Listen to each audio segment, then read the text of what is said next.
ഈ process complete ചെയ്ത് കഴിഞ്ഞാൽ ന്യൂസിലൻഡ് രജിസ്ട്രേഷൻ കിട്ടും. പിന്നെ അത് വേറെ എക്സാംസോ കാര്യങ്ങളോ ഒന്നും ഇല്ലാതെ തന്നെ ഓസ്ട്രേലിയയിലേക്ക് കൺവേർട്ട് ചെയ്യാൻ പറ്റുന്നതാണ്.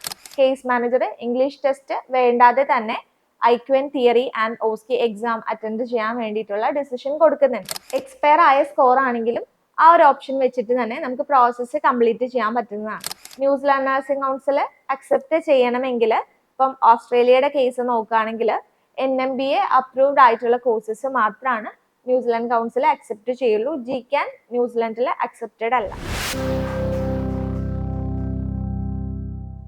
Hi everyone.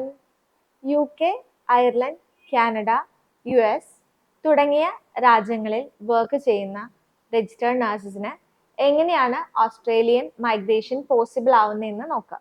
ഈ പറഞ്ഞ ഇംഗ്ലീഷ് സ്പീക്കിംഗ് കൺട്രീസിൽ വർക്ക് ചെയ്യുന്ന രജിസ്റ്റേർഡ് നഴ്സസിന് ഒരു പാത്വേ ഓപ്ഷൻ ഉണ്ടായിരുന്നു. ന്യൂസിലൻഡ് പാത്വേ വഴി ഓസ്ട്രേലിയൻ നഴ്സിംഗ് രജിസ്ട്രേഷൻ പ്രോസസ്സ് ചെയ്യുന്നതായിരുന്നു ആ ഒരു ഓപ്ഷൻ. എന്നാൽ ഇപ്പോൾ അത് സ്റ്റോപ്പ് ചെയ്തു.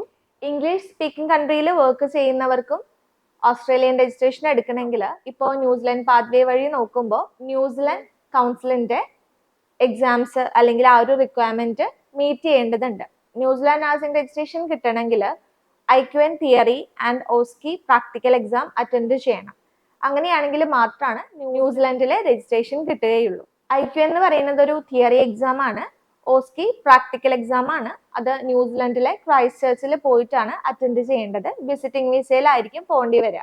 ഈ പ്രോസസ്സ് കംപ്ലീറ്റ് ചെയ്ത് കഴിഞ്ഞാൽ ന്യൂസിലാൻഡ് രജിസ്ട്രേഷൻ കിട്ടും. പിന്നെ അത് വേറെ എക്സാംസോ കാര്യങ്ങളോ ഒന്നും ഇല്ലാതെ തന്നെ ഓസ്ട്രേലിയയിലേക്ക് കൺവേർട്ട് ചെയ്യാൻ പറ്റുന്നതാണ്. പാത്വേ സ്റ്റോപ്പ് ചെയ്താലും ഡയറക്റ്റ് രജിസ്ട്രേഷൻ വഴി ന്യൂസിലാൻഡ് രജിസ്ട്രേഷൻ ഇംഗ്ലീഷ് സ്പീക്കിംഗ് കൺട്രിയിലുള്ള നഴ്സസിനും ട്രൈ ചെയ്യാവുന്നതാണ്. UK, അയർലൻഡ്, കാനഡ, US തുടങ്ങിയ രാജ്യങ്ങളിൽ രജിസ്റ്റേർഡ് നഴ്സായി വർക്ക് ചെയ്യുന്നവർക്ക് ന്യൂസിലാൻഡ് പാത്വേ വഴി രജിസ്ട്രേഷൻ എടുക്കാം എന്ന് പറഞ്ഞല്ലോ. അപ്പോൾ ആ ഒരു ഓപ്ഷൻ ചെയ്യുന്ന ടൈമിൽ ഇവർക്ക് ഇംഗ്ലീഷ് സ്കോർ വേണോ എന്നുള്ളത് നമുക്ക് നോക്കാം. ഇംഗ്ലീഷ് സ്കോർ എന്ന് പറയുന്നത് ഈ പറയുന്ന ഇംഗ്ലീഷ് സ്പീക്കിംഗ് കൺട്രിയിൽ വർക്ക് ചെയ്യാനായിട്ട് സ്റ്റാർട്ട് ചെയ്യുമ്പോൾ ആ ഒരു റിക്വയർമെന്റ് അവർ മീറ്റ് ചെയ്തിട്ടുണ്ടായിരിക്കണം. അതായത് ഫോർ എക്സാമ്പിൾ UK വർക്ക് ചെയ്യുന്ന ഒരു നഴ്സ് ആണെങ്കിൽ അവർ നേരത്തെ CBT, OSCE പിന്നെ ലാംഗ്വേജ് ടെസ്റ്റ് OET എന്താന്ന് വെച്ചാൽ അത് ക്ലിയർ ചെയ്തിട്ടായിരിക്കും അവിടെ RN ആയിട്ട് വർക്ക് ചെയ്തിട്ടുണ്ടാവുക. അങ്ങനെയുള്ള കാൻഡിഡേറ്റ്സിനാണെങ്കിൽ അവർക്ക് എക്സംഷൻ കിട്ടുന്നുണ്ട്. കേസ് മാനേജർ ഇംഗ്ലീഷ് ടെസ്റ്റ് വേണ്ടാതെ തന്നെ IQN theory and OSCE exam attend ചെയ്യാൻ വേണ്ടിയിട്ടുള്ള ഡിസിഷൻ കൊടുക്കുന്നുണ്ട്. ഇംഗ്ലീഷ് സ്പീക്കിംഗ് കൺട്രിയിൽ വർക്ക് ചെയ്യാനായിട്ട് അവർ ഓൾറെഡി ഇംഗ്ലീഷ് ടെസ്റ്റ് അറ്റൻഡ് ചെയ്തിട്ടാണ് പ്രോസസ്സ് കംപ്ലീറ്റ് ചെയ്തതെങ്കിൽ രണ്ടാമത് സ്കോർ ന്യൂസിലാൻഡ് കൗൺസിലിന് സബ്മിറ്റ് ചെയ്യേണ്ടതില്ല.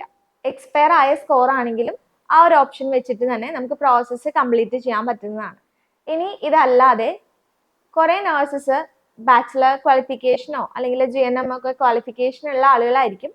അവർ പക്ഷേ ഇംഗ്ലീഷ് സ്പീക്കിംഗ് കൺട്രിയിൽ വർക്ക് ചെയ്യുന്നത് ചിലപ്പോൾ കെയറർ ആയിട്ടോ പേഴ്സണൽ കെയർ അസിസ്റ്റന്റ് ആയിട്ടൊക്കെ ആയിരിക്കും. ഫോർ എക്സാമ്പിൾ ഇപ്പോൾ UK നോക്കുകയാണെങ്കിൽ നഴ്സിംഗ് ക്വാളിഫിക്കേഷൻ ഉണ്ടെങ്കിലും കെയറർ ആയിട്ട് വർക്ക് ചെയ്യുന്ന ഒത്തിരി നഴ്സസ് ഉണ്ട്. അവർക്ക് അവരുടെ എംപ്ലോയറെ ഹെൽപ്പ് ചെയ്തിട്ട് ഇംഗ്ലീഷിന്റെ എക്സംഷൻ കൊടുത്ത് UK എക്സാം ആയ CBT ആൻഡ് OSCE കംപ്ലീറ്റ് ചെയ്യാൻ സാധിക്കാറുണ്ട്. അങ്ങനെയുള്ളവർക്ക് എംപ്ലോയറിന്റെ ഒരു കൺസെന്റ് ഉള്ളത് കൊണ്ട് ഇംഗ്ലീഷ് ടെസ്റ്റ് അറ്റൻഡ് ചെയ്യണം എന്നില്ല. കാരണം അവരവിടെ കെയറർ ആയിട്ടൊക്കെ വർക്ക് ചെയ്യുന്നത് കൊണ്ട്. അപ്പോൾ ഇംഗ്ലീഷ് ടെസ്റ്റ് എഴുതാതെ രജിസ്റ്റേർഡ് നഴ്സ് ആയിട്ടുള്ള ആളുകൾ ന്യൂസിലാൻഡ് പാത്വേ അല്ലെങ്കിൽ ന്യൂസിലാൻഡ് നഴ്സിംഗ് രജിസ്ട്രേഷൻ നോക്കുമ്പോൾ അവരോട് ന്യൂസിലാൻഡ് നഴ്സിംഗ് കൗൺസിൽ സ്കോർ ചോദിക്കുന്നുണ്ട്. അങ്ങനെയുള്ള കാൻഡിഡേറ്റ്സ് ആണെങ്കിൽ മാൻഡേറ്ററി ആയിട്ട് ന്യൂസിലാൻഡിന്റെ റിക്വയർഡ് സ്കോർ അച്ചീവ് ചെയ്യേണ്ടതാണ്. ന്യൂസിലാൻഡിന്റെ ഇംഗ്ലീഷ് സ്കോർ എന്ന് പറയുന്നത് IELTS ആണെങ്കിൽ റൈറ്റിംഗിന് 6.5 ബാക്കി മൊഡ്യൂൾസിന് 7 വേണ്ടത്. OET ആണെങ്കിൽ റൈറ്റിംഗിന് C+, ബാക്കി 3 മൊഡ്യൂൾസിനും B ആണ് വേണ്ടത്. 1 ഇയർ ക്ലബിംഗ് അക്സെപ്റ്റ് ചെയ്യും. സിംഗിൾ മൊഡ്യൂൾ ആയിട്ട് അറ്റൻഡ് ചെയ്യാനും ന്യൂസിലാൻഡ് നഴ്സിംഗ് കൗൺസിൽ അക്സെപ്റ്റ് ചെയ്യുന്നുണ്ട്. ഇംഗ്ലീഷ് സ്കോറിന്റെ ഡീറ്റെയിൽഡ് ആയിട്ടുള്ള കാര്യങ്ങൾ അറിയണമെങ്കിൽ നമ്മൾ ഡെസ്മ ഇന്റർനാഷണലിന്റെ ചാനലിൽ ഓൾറെഡി വീഡിയോ അപ്ലോഡ് ചെയ്തിട്ടുണ്ട്. അതിന്റെ ലിങ്ക് നമ്മൾ ഡിസ്ക്രിപ്ഷനിൽ കൊടുക്കാം. അത് നിങ്ങൾ കണ്ടാൽ ഇൻ ഡീറ്റെയിൽ ആയിട്ടുള്ള കാര്യങ്ങൾ മനസ്സിലാവും. ഇംഗ്ലീഷ് സ്പീക്കിംഗ് കൺട്രിയിൽ രജിസ്റ്റേർഡ് നഴ്സ് ആയിട്ട് വർക്ക് ചെയ്യുന്ന നഴ്സസ് ആണെങ്കിൽ അവർ ഏതൊക്കെ ക്വാളിഫിക്കേഷൻ കംപ്ലീറ്റ് ചെയ്ത് കഴിഞ്ഞാലാണ് ന്യൂസിലൻഡിലെ രജിസ്ട്രേഷൻ അപ്ലൈ ചെയ്യാൻ പറ്റുന്നതെന്ന് നോക്കാം. സാധാരണ ന്യൂസിലാൻഡ് നഴ്സിംഗ് കൗൺസിൽ അക്സെപ്റ്റ് ചെയ്യുന്ന ക്വാളിഫിക്കേഷൻ എന്ന് പറയുന്നത് bachelor of nursing, post BSc, അതല്ലെങ്കിൽ മാസ്റ്റർ ഓഫ് നഴ്സിംഗ്, പിന്നെ അതിന് മുകളിലേക്കുള്ള ക്വാളിഫിക്കേഷൻ. ഈ ഒരു ക്വാളിഫിക്കേഷൻസ് ഒക്കെ ഉള്ള കാൻഡിഡേറ്റ്സ് ആണെങ്കിൽ അവർക്ക് വേറെ ബുദ്ധിമുട്ടുകളൊന്നും ഇല്ലാതെ തന്നെ ന്യൂസിലാൻഡ് നഴ്സിംഗ് രജിസ്ട്രേഷന്റെ എക്സാംസ് അറ്റൻഡ് ചെയ്യാനുള്ള ഡിസിഷൻ കിട്ടുന്നതാണ്. ഇതല്ലാതെ GCAN എന്ന് പറയുന്ന ഒരു ഓൺലൈൻ കോഴ്സ് ഉണ്ട്. അത് ന്യൂസിലാൻഡ് നഴ്സിംഗ് കൗൺസിൽ അക്സെപ്റ്റ് ചെയ്യില്ല. ന്യൂസിലാൻഡ് നഴ്സിംഗ് കൗൺസിൽ അക്സെപ്റ്റ് ചെയ്യണമെങ്കിൽ ഇപ്പം ഓസ്ട്രേലിയയുടെ കേസ് നോക്കുകയാണെങ്കിൽ NMBA അപ്രൂവ്ഡ് ആയിട്ടുള്ള കോഴ്സസ് മാത്രമാണ് ന്യൂസിലാൻഡ് കൗൺസിൽ അക്സെപ്റ്റ് ചെയ്യുള്ളൂ. GCAN ന്യൂസിലാൻഡിൽ അക്സെപ്റ്റഡ് അല്ല. ഇനിയിപ്പോ GNM കംപ്ലീറ്റ് ചെയ്ത നേഴ്സ് ആണെങ്കിലോ, general nursing and midwifery complete ചെയ്ത ഒരു ഇംഗ്ലീഷ് സ്പീക്കിംഗ് കൺട്രിയിൽ വർക്ക് ചെയ്യുന്ന നേഴ്സസ് ആണെങ്കിൽ അവർക്ക് ക്വാളിഫിക്കേഷൻ അപ്ഗ്രേഡ് ചെയ്യാതെ തന്നെ ഡിസിഷൻ കൊടുക്കുന്നുണ്ട്. Theory and practical exam attend ചെയ്യാനായിട്ട് സാധിക്കും. ആകെ ഒരു റിക്വയർമെന്റ് ആണ് നഴ്സിംഗ് കൗൺസിൽ പറയുന്നത്. 1800 വർക്കിംഗ് അവേഴ്സ് വേണം. അങ്ങനെയുള്ള ആളുകൾക്ക് മാത്രമാണ് ഈ ഒരു ഇംഗ്ലീഷ് സ്പീക്കിംഗ് കൺട്രിയിൽ നിന്ന് പ്രോസസ്സ് ഡയറക്റ്റ് ആയിട്ട് ന്യൂസിലാൻഡ് രജിസ്ട്രേഷനിലേക്ക് സ്റ്റാർട്ട് ചെയ്യാൻ സാധിക്കുള്ളൂ. 1800 അവേഴ്സ് എന്ന് പറയുമ്പോൾ ഏകദേശം 1 ഇയർ ആയിട്ടാണ് വരിക. അതല്ലാതെ ചില കാൻഡിഡേറ്റ്സ് നമ്മളോട് ചോദിക്കാറുണ്ട് 1800 അവേഴ്സ് ഒന്നും ആയിട്ടില്ല, ജസ്റ്റ് പിൻ നമ്പർ കിട്ടിയതേ ഉള്ളൂ എന്ന്. പക്ഷെ അങ്ങനെയുള്ള കാൻഡിഡേറ്റ്സിനെ പ്രോസസ്സ് ചെയ്യാനായിട്ട് എലിജിബിൾ അല്ല എന്നുള്ളത് ക്ലിയർ ആയിട്ട് നഴ്സിംഗ് കൗൺസിൽ പബ്ലിഷ് ചെയ്തിട്ടുണ്ട്. അപ്പൊ അതുകൊണ്ട് റിക്വയർഡ് ആയിട്ടുള്ള എക്സ്പീരിയൻസ് ആയിട്ട് മാത്രം പ്രോസസ്സ് സ്റ്റാർട്ട് ചെയ്യുന്നതായിരിക്കും ബെറ്റർ. ഇംഗ്ലീഷ് സ്പീക്കിംഗ് കൺട്രി ആയ UK, അയർലൻഡ്, കാനഡ, US തുടങ്ങിയ രാജ്യങ്ങളിൽ വർക്ക് ചെയ്യുന്ന നഴ്സസ് ആണെങ്കിൽ അവർക്ക് എങ്ങനെയാണ് ഓസ്ട്രേലിയൻ നഴ്സിംഗ് രജിസ്ട്രേഷൻ ഡയറക്റ്റ് ആയിട്ട് ചെയ്യാൻ പറ്റുന്നതെന്ന് നോക്കാം. ആദ്യം തന്നെ ഓസ്ട്രേലിയൻ നഴ്സിംഗ് രജിസ്ട്രേഷൻ പ്രോസസ്സ് ചെയ്യാനായിട്ട് എലിജിബിൾ ആയിട്ടുള്ള ക്വാളിഫിക്കേഷൻ എന്ന് പറയുന്നത് bachelor of nursing, post BSc nursing, master of nursing, അതല്ലാന്നുണ്ടെങ്കിൽ GCAN എന്ന് പറയുന്ന online course Australian nursing registration ചെയ്യാനായിട്ട് എലിജിബിൾ ആണ്. കാരണം അത് ഓസ്ട്രേലിയൻ ടെക്സ അപ്രൂവ്ഡ് ആയിട്ടുള്ള കോഴ്സാണ്. പിന്നെ GNM ഈ ഒരു ഓസ്ട്രേലിയൻ നഴ്സിംഗ് രജിസ്ട്രേഷന് എലിജിബിൾ അല്ല. ഇംഗ്ലീഷ് സ്പീക്കിംഗ് കൺട്രിയിൽ വർക്ക് ചെയ്യുന്ന നഴ്സ് ആണെങ്കിൽ കൂടി അവർക്ക് ക്വാളിഫിക്കേഷൻ അപ്ഗ്രേഡ് ചെയ്യാതെ പ്രോസസ്സ് ചെയ്യാനായിട്ട് സാധിക്കില്ല. സോ GNM നഴ്സിന് ക്വാളിഫിക്കേഷൻ അപ്ഗ്രേഡ് ചെയ്യാനായിട്ട് 2 ഓപ്ഷനാണ് ഉള്ളത്. ഒന്നെങ്കിൽ പോസ്റ്റ് BSc നഴ്സിംഗ് ചെയ്യാൻ പറ്റും, അതല്ലാന്നുണ്ടെങ്കിൽ GCAN ഓൺലൈൻ ചെയ്യാം. ഇതിൽ ഏതെങ്കിലും കോഴ്സ് കംപ്ലീറ്റ് ചെയ്തിട്ട് ഓസ്ട്രേലിയൻ പ്രോസസ്സ് ഡയറക്റ്റ് നോക്കാവുന്നതാണ്. പക്ഷേ ഓൾറെഡി ഈ പറഞ്ഞ ഇംഗ്ലീഷ് സ്പീക്കിംഗ് കൺട്രിയിൽ വർക്ക് ചെയ്യുന്ന GNM ആണെങ്കിൽ അവർക്ക് ഏറ്റവും ബെസ്റ്റ് ഓപ്ഷൻ എന്ന് പറയുന്നത് ന്യൂസിലാൻഡ് പാത്വേ വഴിയാണ്. 1800 അവേഴ്സ് എക്സ്പീരിയൻസ് ഉണ്ടെങ്കിൽ ക്വാളിഫിക്കേഷൻ അപ്ഗ്രേഡ് ചെയ്യാതെ തന്നെ അവർക്ക് ന്യൂസിലാൻഡ് രജിസ്ട്രേഷൻ എടുത്ത് പിന്നെ അത് ഓസ്ട്രേലിയക്ക് ട്രാൻസ്ഫർ ചെയ്യാൻ പറ്റും. സോ ഈ പറയുന്ന കാര്യങ്ങൾ ബാച്ചലർ ഓഫ് നഴ്സിംഗിന് വേണ്ടിയിട്ടാണ്. ബാച്ചലർ ഓഫ് നഴ്സിംഗ് ആയിട്ടുള്ള ആളുകളാണെങ്കിൽ അവർക്ക് ഓസ്ട്രേലിയൻ രജിസ്ട്രേഷൻ നോക്കണമെങ്കിൽ ഡയറക്റ്റ് നോക്കാൻ പറ്റും. ഡയറക്റ്റ് ഓസ്ട്രേലിയ നോക്കുമ്പോൾ 3 സ്റ്റെപ്സ് ആണ് വരിക. ഫസ്റ്റ് വൺ NCLEX-RN എന്ന് പറയുന്നത് ഒരു തിയറി ബേസ്ഡ് എക്സാം ആണ്. അത് കാൻഡിഡേറ്റ്സിന് ഓതറൈസ്ഡ് ടെസ്റ്റ് സെന്റേഴ്സിൽ നിന്ന് അറ്റൻഡ് ചെയ്യാനായിട്ട് സാധിക്കും. ആ എക്സാം ക്ലിയർ ചെയ്ത് കഴിഞ്ഞിട്ട് OSCE എക്സാം ഉണ്ട്, ഒബ്ജക്റ്റീവ് സ്ട്രക്ചർഡ് ക്ലിനിക്കൽ എക്സാമിനേഷൻ. അത് ഓസ്ട്രേലിയയിലെ 2 സെന്റേഴ്സ് ആണുള്ളത്, മെൽബൺ ആൻഡ് അഡലൈഡ്. ഈ 2 സ്ഥലങ്ങളിൽ എവിടെയാണോ നിങ്ങൾക്ക് സെന്റർ കിട്ടുക അവിടെ പോയിട്ട് എക്സാം അറ്റൻഡ് ചെയ്യാൻ പറ്റും. വിസിറ്റിംഗ് വിസയിൽ പോയിട്ടാണ് എക്സാം അറ്റൻഡ് ചെയ്യുക.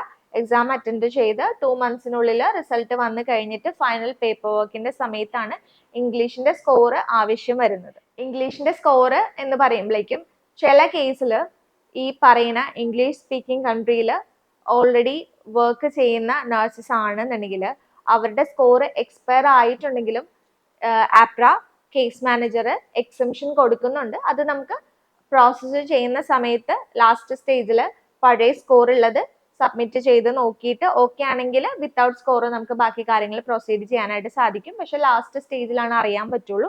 അൾട്ടിമേറ്റ് ഡിസിഷൻ എന്ന് പറയുന്നത് കേസ് മാനേജറുടെ ആണ്. ഇതിന് എക്സംഷൻ കിട്ടുന്ന ചാൻസ് എന്ന് പറഞ്ഞാൽ ഇപ്പം ഫോർ എക്സാമ്പിൾ UK വർക്ക് ചെയ്യുന്ന സമയത്ത് അല്ലെങ്കിൽ UK വർക്ക് ചെയ്യാൻ വേണ്ടിയിട്ടുള്ള ഒരു റിക്വയർമെന്റ് മീറ്റ് ചെയ്യാനായിട്ട് IELTS OET അറ്റൻഡ് ചെയ്ത കാൻഡിഡേറ്റ് ആണെന്ന് വിചാരിക്കുക.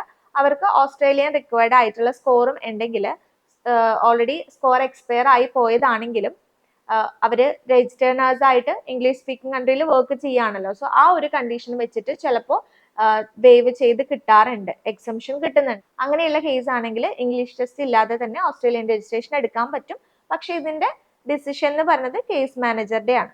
Australian nursing registration process complete ചെയ്യാനായിട്ട് സ്കോർ വേണ്ടത് എത്രയാണെന്നുള്ളത് നമ്മളിപ്പോൾ റീസെന്റ് ആയിട്ട് ഒരു വീഡിയോ അപ്ലോഡ് ചെയ്തിട്ടുണ്ട്. അതിന്റെ ലിങ്ക് ഡിസ്ക്രിപ്ഷനിൽ കൊടുക്കുന്നതാണ്. അപ്പോൾ നിങ്ങൾക്ക് ഡീറ്റെയിൽഡ് ആയിട്ട് കാര്യങ്ങൾ അറിയണമെങ്കിൽ ആ ഒരു വീഡിയോ വാച്ച് ചെയ്താൽ മതിയാവും. ഇംഗ്ലീഷ് സ്പീക്കിംഗ് കൺട്രിയിൽ വർക്ക് ചെയ്യുന്ന നഴ്സസിന് ഡയറക്റ്റ് ഓസ്ട്രേലിയൻ പ്രോസസ്സ് ചെയ്യുന്നതാണോ അതോ ന്യൂസിലൻഡ് പ്രോസസ്സ് ചെയ്തിട്ട് അതുവഴി ഓസ്ട്രേലിയൻ രജിസ്ട്രേഷൻ എടുക്കുന്നതാണോ ബെറ്റർ? ആ ഒരു ഓപ്ഷനെ പറ്റി നമുക്ക് ഡിസ്കസ് ചെയ്യാം. ആദ്യം തന്നെ ന്യൂസിലാൻഡ് പ്രോസസ്സ് വഴി ചെയ്യുന്നതാണെങ്കിൽ എങ്ങനെയാണ് അതിന്റെ കാര്യങ്ങളെന്ന് നോക്കാം. ന്യൂസിലാൻഡ് രജിസ്ട്രേഷൻ അപ്ലൈ ചെയ്യുമ്പോൾ IQN തിയറി എക്സാം ഉണ്ട്. പിന്നെ ഓസ്കി പ്രാക്ടിക്കൽ എക്സാം ന്യൂസിലാൻഡിൽ ക്രൈസ്റ്റ് ചർച്ചിൽ പോയിട്ട് അറ്റൻഡ് ചെയ്യണം. ഫൈനൽ പേപ്പർ വർക്ക് കംപ്ലീറ്റ് ചെയ്ത് കഴിഞ്ഞാൽ ന്യൂസിലാൻഡിന്റെ ലൈസൻസ് കിട്ടും. പിന്നെ അത് ഓസ്ട്രേലിയക്ക് ട്രാൻസ്ഫർ ചെയ്യാം. വേറെ എക്സാംസോ കാര്യങ്ങളോ ഒന്നുമില്ല. അപ്പോൾ ഇംഗ്ലീഷ് സ്പീക്കിംഗ് കൺട്രിയിൽ വർക്ക് ചെയ്യുന്ന നഴ്സിന് ഇംഗ്ലീഷിന്റെ എക്സംഷൻ കൊടുക്കുന്നുണ്ട് ന്യൂസിലാൻഡ് നഴ്സിംഗ് കൗൺസിൽ. സോ ആ ഒരു സ്റ്റേജിൽ എക്സാം അറ്റൻഡ് ചെയ്യേണ്ടതില്ല. ചില കേസിൽ മാത്രം ചില കാൻഡിഡേറ്റ്സിനോട് സ്കോർ ചോദിക്കുന്നുണ്ട്. അതല്ലാതെ മിക്കവർക്കും എക്സംഷൻ കിട്ടിയിട്ട് തന്നെ അവർക്ക് ന്യൂസിലാൻഡ് രജിസ്ട്രേഷൻ എടുക്കാനായിട്ട് സാധിക്കും. പക്ഷേ ന്യൂസിലാൻഡ് രജിസ്ട്രേഷൻ ചെയ്യാനായിട്ട് ഏകദേശം 1 ഇയർ അല്ലെങ്കിൽ അതിൽ കൂടുതൽ ടൈം എടുക്കുന്നുണ്ട്. കാരണം കേസ് മാനേജർ അസൈൻ ആവാൻ വേണ്ടിയിട്ട് തന്നെ ഒരു 8 മാസം എടുക്കുന്നുണ്ട്. അപ്പൊ ഈ ഒരു 8 മാസത്തിനുള്ളിൽ ഓസ്ട്രേലിയൻ രജിസ്ട്രേഷൻ ചെയ്യുകയാണെങ്കിൽ ഓസ്ട്രേലിയയുടെ ഓസ്കിയുടെ സ്റ്റേജ് വരെയോ അല്ലെങ്കിൽ ഫൈനൽ സ്റ്റേജ് വരെയോ എത്താനായിട്ട് സാധിക്കും. ഓസ്ട്രേലിയൻ രജിസ്ട്രേഷൻ ചെയ്യാനായിട്ട് എലിജിബിൾ ആയിട്ടുള്ള കാൻഡിഡേറ്റ്സ് ആണെങ്കിൽ ആ ഒരു പ്രോസസ്സ് ചെയ്യുന്നതായിരിക്കും നല്ലത്. കാരണം കുറച്ചുകൂടി ഫാസ്റ്റ് ആയിട്ടാണ് ഓസ്ട്രേലിയയുടെ പ്രോസസ്സ് നടക്കുക. ഓസ്കിയുടെ ഡേറ്റ് കിട്ടാനൊന്നും അധികം ഡിലേ ഇല്ല. അപ്പോൾ ഓസ്ട്രേലിയൻ രജിസ്ട്രേഷൻ പ്ലാൻ ചെയ്യുന്ന ആളുകളാണെങ്കിൽ ഡയറക്റ്റ് ഓസ്ട്രേലിയ നോക്കുന്നത് തന്നെയായിരിക്കും എപ്പോഴും ബെറ്റർ. കോസ്റ്റ് തമ്മിൽ വലിയ വ്യത്യാസം വരുന്നില്ല. ഏകദേശം കോസ്റ്റ് സിമിലർ ആയിട്ട് തന്നെയാണ് വരിക. അതുപോലെ പ്രോസസ്സ് ആണെങ്കിലും ന്യൂസിലൻഡിലാണെങ്കിലും IQN തിയറി എക്സാമും ഓസ്കി പ്രാക്ടിക്കൽ എക്സാമും ഉണ്ട്. ഓസ്ട്രേലിയൻ രജിസ്ട്രേഷനിലാണെങ്കിലും NCLEX-RN അതൊരു തിയറി ബേസ്ഡ് എക്സാം ആണ്. NCLEX-RNും ഉണ്ട്, ഓസ്കിയും ഉണ്ട്. പിന്നെ നമ്മളോട് ചോദിക്കുന്നതാണ് ഏതിനാണ് സക്സസ് റേറ്റ് കൂടുതൽ എന്നുള്ളത്. അത് ഓരോ കാൻഡിഡേറ്റിനെ ഡിപ്പെൻഡ് ചെയ്തിരിക്കും. നന്നായിട്ട് പ്രിപ്പയർ ചെയ്ത് കഴിഞ്ഞാൽ ക്ലിയർ ചെയ്യാൻ പറ്റുന്ന എക്സാംസ് ആണ് ഓസ്ട്രേലിയയുടെ NCLEX-RN എക്സാം. കോച്ചിങ് എടുക്കണം എന്നേ ഉള്ളൂ. അതുകൊണ്ട് കാൻഡിഡേറ്റിനെ ഡിസൈഡ് ചെയ്യാം ഏത് പ്രോസസ്സ് ചെയ്യണം എന്നുള്ളത്. കുറച്ച് ഫാസ്റ്റ് ആയിട്ട് കംപ്ലീറ്റ് ചെയ്യണം എന്നുണ്ടെങ്കിൽ നമ്മൾ എപ്പോഴും റെക്കമെൻഡ് ചെയ്യുന്നത് ഓസ്ട്രേലിയൻ പ്രോസസ്സ് തന്നെയാണ്. Desma international Australia and New Zealand nursing registration process ചെയ്യുന്ന കൺസൾട്ടൻസി ആണ്. സോ നിങ്ങൾക്ക് രജിസ്ട്രേഷൻ പ്രോസസ്സ് സ്റ്റാർട്ട് ചെയ്യാൻ താല്പര്യം ഉണ്ടെങ്കിൽ നമ്മുടെ എക്സ്പെർട്ട് ടീമിനെ കോൺടാക്ട് ചെയ്യാവുന്നതാണ്. സ്ക്രീനിൽ കാണുന്ന വാട്സപ്പ് നമ്പറിൽ വാട്സപ്പ് മെസ്സേജ് ചെയ്യാവുന്നതാണ്. വീഡിയോ കണ്ട എല്ലാവർക്കും thank you so much. By.